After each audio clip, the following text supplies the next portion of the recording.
All right, guys, and this is a interesting one. This is a 26-minute long video.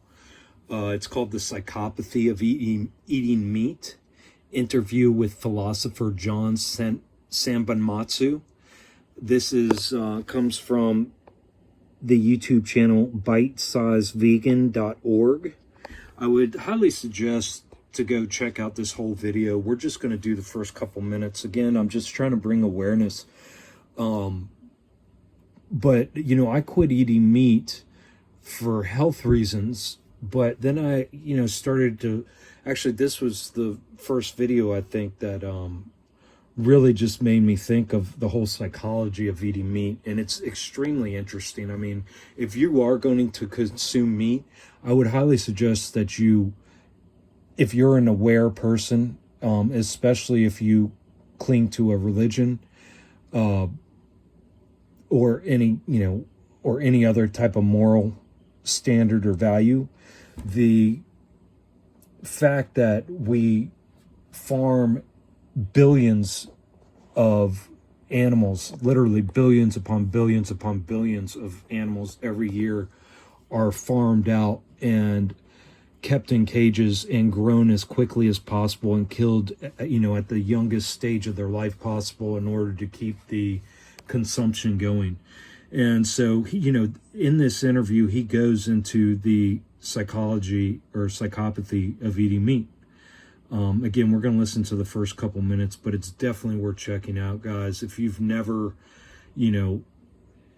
listened to the argument against eating meat, and if, you might be afraid.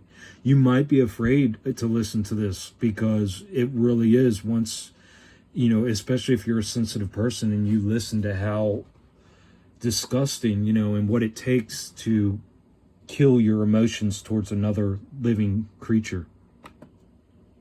If we can't feel our way into the feelings of others, then we are really kind of messed up. We have a moral failing insofar as we hide certain ugly truths. See, and I like that there. We have a moral failing insofar as we just hide certain ugly truths. And these truths, that's what I'm saying. Most of you, if you are still eating meat, are probably not going to want to watch the rest of this. And you're probably not going to want to go and research, how these animals are farmed.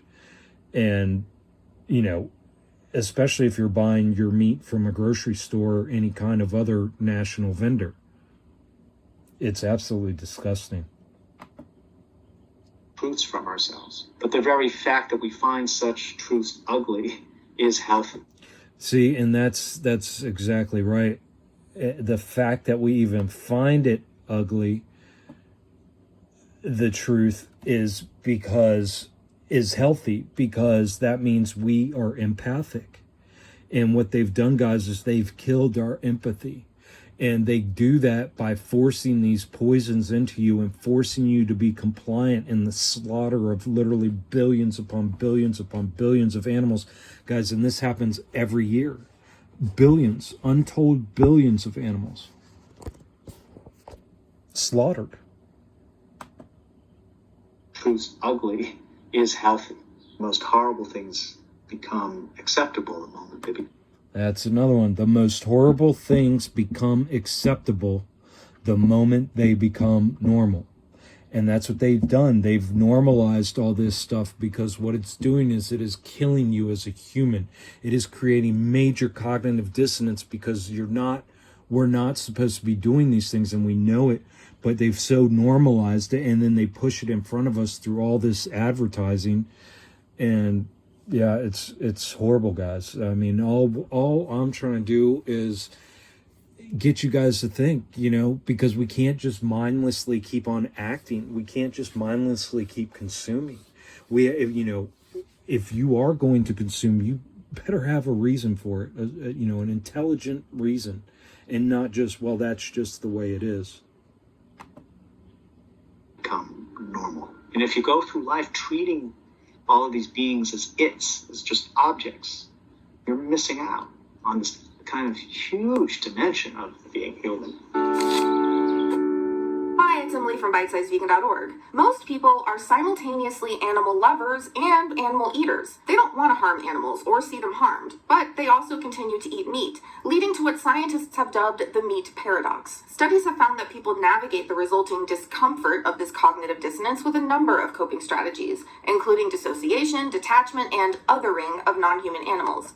So I'm just going to stop it there. That's enough. If you guys are interested in looking into this, I would highly suggest you watch this 26-minute video. The gentleman there, this philosopher, what's his name, John Senbonmatsu, he's he articulates very well, the mindset behind it.